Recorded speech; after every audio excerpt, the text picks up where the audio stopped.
নমস্কার বন্ধুরা, তনুর রান্নাঘরে আপনাদের সবাইকে স্বাগত জানিয়ে শুরু করছি আজকের ভিডিও। আমি তনুশ্রী প্রতিদিনের মতো চলে এসেছি আজকে আরও একটি নতুন রেসিপি নিয়ে। হাতে ডাব দেখে ভাবছেন কি হবে আজ ডাব দিয়ে। হ্যাঁ বন্ধুরা, আজকে ডাব দিয়ে বানাচ্ছি ডাব চিংড়ি। এত সুন্দর আর এত অন্যরকম একটি রেসিপি, একদম কিন্তু মিস করা যাবে না।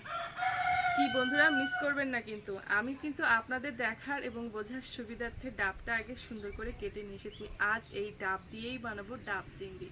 চিংড়িগুলো কিন্তু খুবই সুন্দর, সব কিছু আপনাদেরকে দেখাবো। কিন্তু আজকে স্পেশাল হচ্ছে ডাব, একেবারে গাছ থেকে পেড়ে নিয়ে আসলাম ডাবটি।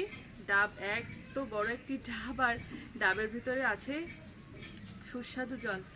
আজ কচি ডাব দিয়ে, ডাবের জল দিয়ে খুব সুন্দর করে চিংড়ি মাছ রান্না করব। ভিডিওটি একদম না টেনে সম্পূর্ণ দেখবেন বন্ধুরা। আজকের ভিডিও স্কিপ না করে মনোযোগ দিয়ে দেখুন, জীবনে কোনো না কোনো একদিন খুব কাজে লাগবে। ভীষণ আনকমন একটি রেসিপি, একদম সহজ এবং কম ঝামেলা ছাড়াই রান্না করে দেখাবো। তো সবার প্রথমে ডাবের ভিতরে জলটা ঢেলে নেব। ছোটবেলায় ডাব কেটে দিলে এইটা কে কে কে কে খেতাম, বলতো এটা মেয়েদের খেতে হয় না, ছেলেদের খেতে হয়। ডাবের মুখ, অনেক জল, আমি পারি না। এই যে দেখেন, আজ এই রান্নার জন্য জলটাও লাগবে। ডাবের ভিতরটা এই যে দেখেন, আপনাদের বোঝার সুবিধার্থে ক্লোজ করছি। তো আসুন।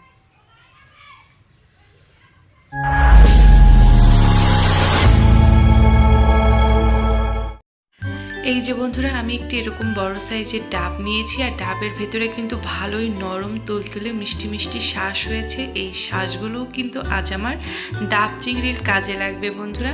এই জন্য আপনাদেরকে মনোযোগ দিয়ে দেখতে হবে। সবার প্রথমে সেটা হচ্ছে আমি কিভাবে ডাবটা কেটেছি।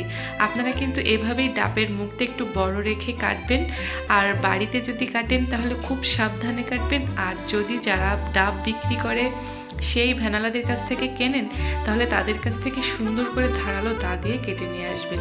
তো আমার ডাবটা দেখতে পাচ্ছেন কত সুন্দর করে আমি কেটে নিয়েছি, আর ভেতর থেকে শ্বাসগুলো কিন্তু আমি সব এরকম করে বের করে নিয়েছি। কত সুন্দর শ্বাস হয়েছে দেখতে পাচ্ছেন বন্ধুরা।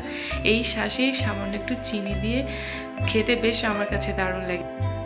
কিন্তু আজ আমি এগুলো সব রান্না করব বন্ধুরা। হ্যাঁ, আপনারা চাইলে শিলেও বেটে নিতে পারেন, আবার না চাইলে ব্লেন্ডারও করে নিতে পারেন। তো দেখেন ভেতরটা আমার একদম ফাঁকা হয়ে গিয়েছে। এবার আমি এগুলো শিলে বেটে নেব। এরপরে দেখেন আমি চিংড়ি মাছ নিয়েছি। আমার এখানে এগুলো ছাটি চিংড়ি ছিল, আমি কেটে নিয়েছি বলে এখন ছোট দেখা যাচ্ছে, বাট এগুলো কিন্তু অনেক বড় বড় ছিল। এর অনেকগুলো হাত পাও ছিল, মানে ঠ্যাং ছিল। আর মাথার ভিতরে এই ময়লা খুলিটা অবশ্যই মনে করে ফেলে দেবেন, তা না হলে যদি বাই চান্স রান্নার পরে গালে পরে ভীষণ খারাপ লাগে। বাটনাগুলো দেখে দিয়েছি আমি, জিরে, লবণ, হলুদ, সর্ষে আর কাঁচা জাল বাটা, আর পেঁয়াজ হালকা বেটে নিয়েছি, লবণ, আর এখানে নারিকেলের দুধ। আমি কিন্তু ঝুনো নারিকেলটা কুড়িয়ে ডাবের জল দিয়ে দুধ বের করে নিয়েছি। এবার সব মশলা একসাথে দিয়ে খুব সুন্দর করে আমি মেখে নেব। কত সুন্দর দেখাচ্ছে। আপনারা যে কোনো সাইজের চিংড়ি মাছ এখানে দিতে পারেন। আর এই যে সেই ডাবটা আমি বেটে নিয়ে এসেছি বন্ধুরা, দেখেন কত সুন্দর সব কিছু একসাথে দিয়ে দিচ্ছি। কচি ডাবের ভেতরের শ্বাসটা আমি সুন্দর করে বেটে নিয়েছি, লবণ, তারপরে হলুদ, কাঁচা ঝাল আর সরিষা, কালো সরিষা নিয়েছি। আপনারা সাদা সরিষাও নিতে পারেন, সাদা কালো মিক্সড নিলে সবচেয়ে ভালো হয়। এবার হাত দিয়ে খুব সুন্দর করে মশলাগুলো আমি চিংড়ি মাছের গায়ে মাখিয়ে নেব। কিন্তু বন্ধুরা, আপনারা এ পর্যায়ে চাইলে একটু মিষ্টি দিতে পারেন, আবার নাও দিতে পারেন। আমি কিন্তু দিয়ে দিয়েছি মিষ্টি। আর এখানে সরিষার তেল আপনারা এখনই অ্যাড করতে পারেন, বাট আমার কাছে ফ্লেভারটা ভালো লাগে যদি সেটা আমি রান্না হওয়ার পরে কাঁচা সরিষার তেলটা দিই। তো এখন আমি দিব না, এখন আমি সুন্দর করে মেখে নিচ্ছি। দেখেন আমার এগুলো ছাটি চিংড়ি, যখন নিয়ে এসেছিলাম অনেক বড় ছিল, এখন কেমন ছোট হয়ে গিয়েছে, বাট এটা খেতে দারুণ লাগবে। মাথার ভিতরে একদম ঘিলু ভরা। তো হয়ে গিয়েছে আমার মেখে নেওয়া। এবার আমি সবগুলো ডাবের ভিতরে ভরে দেবো। এই যে দেখেন আমার ডাবের ভিতরটা কত বড়, সব কয়টা চিংড়ি মাছ ধরে যাবে। তো বন্ধুরা, ডাবের ভেতরটা তো আর খুব বেশি বড় হয় না, তো এই যা চিংড়ি মাছ নিয়েছি সব মোটামুটি ঠিক এর ভিতরে ভরে যাবে। তো দিয়ে দিচ্ছি, দেখেন আমার মেখে নেওয়া চিংড়ি মাছগুলো। কত সুন্দর করে দিচ্ছি, হাতের দিকে খেয়াল করলে বুঝতে পারবেন এমন একটা অন্যরকম খাবার, মানে কি বলবো, এত দারুণ টেস্ট হয় বন্ধুরা, দেখতেও ভালো লাগে, খেতেও ভালো লাগে, আর বাচ্চারা তো খুব খুশি হয়ে যায়। এবার আমি ওপর থেকে সেই ডাবের জল দিয়ে দুধটা বের করেছিলাম সেটাই দিয়ে দিচ্ছি, মানে নারিকেলের দুধ। তো বন্ধুরা, নারিকেলের দুধ বের করার সময় আমরা সাধারণ জল দিই, আর আজ আমি ডাবের জল দিয়েছিলাম, যাতে টেস্টটা আজকে একদম অন্যরকম হবে, একেবারে চিংড়ি ডাব মতো লাগবে। কত সুন্দর লোভনীয়, এখনই যা গন্ধ বেরোচ্ছে মনে হচ্ছে কাঁচাই খেয়ে ফেলি। আর এই যে সেই ডাবের মুখটা আমি রেখে দিয়েছিলাম, আজ কিন্তু কড়ার ঢাকনা হিসেবে ডাবের মুখটাই ব্যবহার করছি বন্ধুরা। হাতের দিকে তাকালে বুঝতে পারবেন কত সুন্দর, একেবারে প্রাকৃতিক উপায়ে রান্নাবান্না হচ্ছে, কড়া মাঝামাঝির কোনো ঝামেলাই নেই বন্ধুরা। ডাব চিংড়িটা আমার রেডি হয়ে গিয়েছে, ডাবের ভিতরে গোছানো আপনারা এতক্ষণ দেখে নিয়েছেন। এবার কিন্তু আসল কাজ শুরু।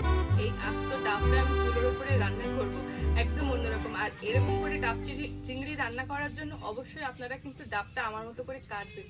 নিজেরা না পারলেও যারা রাস্তার ধারে ডাব বিক্রি করে ভ্যানে, ওদের কাছ থেকে কাটলে খুব সুন্দর হয়। ওদের অনেক ধার, ওরা এক কোপে খুব সুন্দর করে কাটতে পারে। আমি বাড়িতে কেটেছি এরকম করে, তো আপনারা একটু চেষ্টা করবেন এরকম ভাবে কাটার।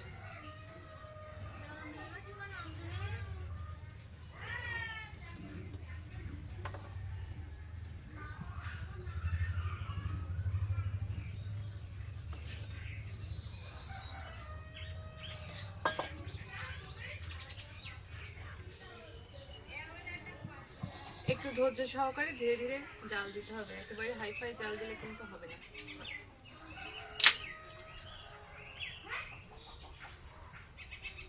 জালটা ধরে গিয়েছে, দাঁড়ান একটু আসছি।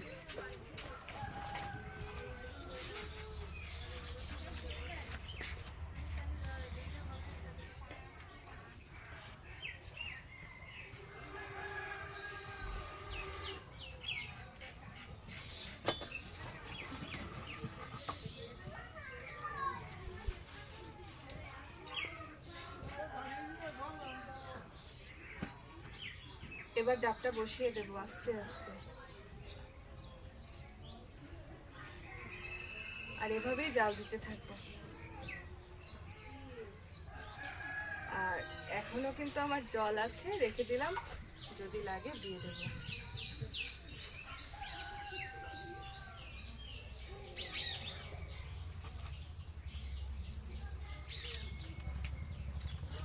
খুব সুন্দর জাল জ্বলছে, এরকম করে আধা ঘন্টা ধরে জাল দিতে থাকবো। আপনারা চাইলে এই চারিপাশটা একটু ঢেকে দিতে পারেন, আমি আর দিলাম না, আটা চটকে চারিপাশটা দিতে পারেন। আমি একটু বারবার চেক করবো তো এই জন্য।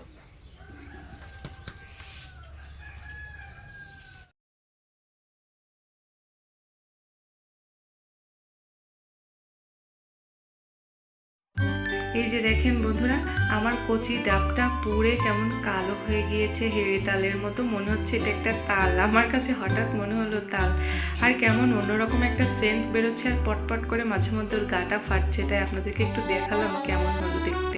বন্ধুরা, আমি এখানে কোনো তেল ব্যবহার করিনি, তেল তো ব্যবহার করতে হবে, বাট এখন না। উফ, আমার হাতটা গেল, এই বাবা তাপ লাগছে বন্ধুরা। তো রান্নাটা হয়ে গেলে তারপরে আমি তেল দেবো, কাঁচা সরিষার তেল। বন্ধুরা, রান্নার ফাঁকে ফাঁকে আমি বারবার চেক করতে করতে আমার হাতে কালি লেগে হাতের অবস্থা একেবারে নাজেহাল হয়ে গিয়েছে। কিন্তু এবার কিন্তু আমার ডাব চিংড়ি রেডি হয়ে গিয়েছে বন্ধুরা, মানে একদম চিংড়ি মাছটা আমার একদম সেদ্ধ হয়ে গিয়েছে, ঝোলটাও কমে এসেছে, মানে দেখলেই বুঝতে পারছেন একেবারে ডাব ভর্তি দুধ দিয়েছিলাম, সব ঝোল শুকিয়ে গেছে, রান্নাটা তার মানে কমপ্লিট হয়ে গিয়েছে। এবার আমি সরিষার তেল দিয়ে দেবো, আমার কাছে একেবারে টাটকা সরিষার তেল আছে, সেটাই দিয়ে দিয়েছি বন্ধুরা। দারুণ সেন্ট, দারুণ একটু বেশি মতো দিয়েছি, আর দেখলে বুঝতে পারছেন কতটা সুন্দর হয়েছে গ্রেভিটা, আর সেন্ট যা বেরোচ্ছে বোঝাতে পারবো না, এত সুন্দর। বন্ধুরা, এখন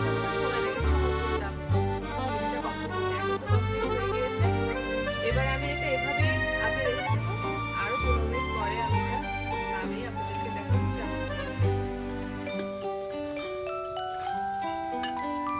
ডাবটার গাটা দেখেন একদম পুড়ে গেছে কালো, আর এখনো কিন্তু ভিতরটা বেশ সুন্দর আছে, ভিতরে এতটা কালার, কোনো কালারই চেঞ্জ হয়নি।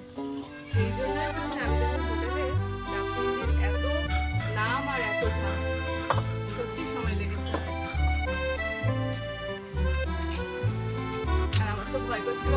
করে ডাবটা ফেটে যায় কিন্তু কিছুই হয়নি, শুধু কালারটা চেঞ্জ হয়েছে। এই শোনা, বাড়ি আয়, দেখ কি রান্না করিস, এদিকে আয়।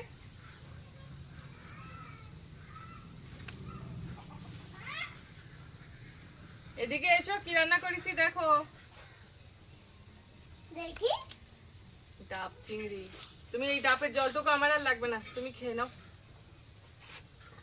আমি খাবো না। খাও খাও।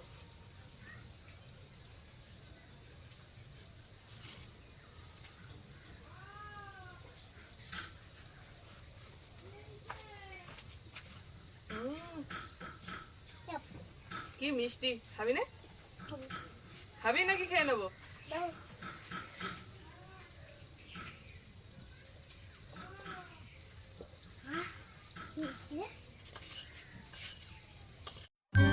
বন্ধুরা, অবশেষে ডাব চিংড়িটা কমপ্লিট হয়েছে। এবার ঢাকনাটা খুলে আপনাদের দেখাই কত সুন্দর হয়েছে, একটু দেখেন। ও মাই গড, আর এত সুন্দর সেন্ট বেরোচ্ছে বন্ধুরা। এই হচ্ছে আমার ডাব চিংড়ি, এত সুন্দর। ও মাই গড, চিংড়ি মাছগুলো কত সুন্দর সেদ্ধ হয়েছে আজকে গরম ভাতের সাথে। বাপরে কি সুন্দর।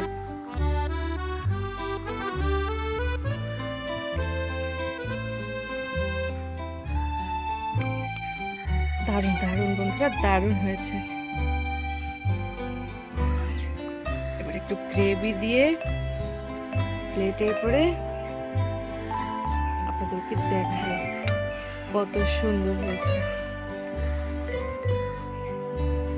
বন্ধুরা, এবার একটি প্লেটে ঢেলে আপনাদেরকে দেখাচ্ছি গ্রেভিটা কত সুন্দর হয়েছে আর মাছটাও কত সুন্দর হয়েছে। মানে কালার দেখলে আর গন্ধ শুকলে পেটে ঘুমিয়ে থাকা ছুঁচোটাও ঘুম ভেঙে খেতে চাইছে বন্ধুরা।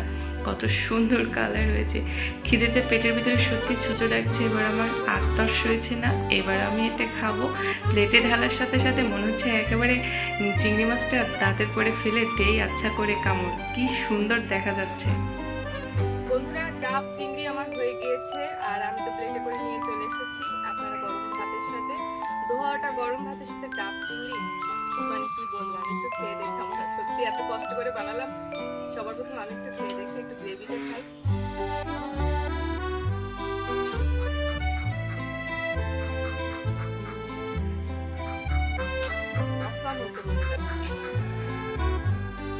সে একটা অন্যরকম টেস্ট, আমি আপনাদের বলে বোঝাতে পারছি না। বেশ একটা মিষ্টি মিষ্টি, ঝাল ঝাল, আবার একটা ডাব ডাব। মানে বাড়িতে আপনারা ট্রাই না করলে আপনাদেরকে আমি এটা বোঝাতে পারছি না। একদিন ট্রাই করেন না, একটু অন্যরকম কিছু, সবার প্রশংসা পাবেন। অন্যরকম টেস্ট নেওয়া হয়ে যাবে।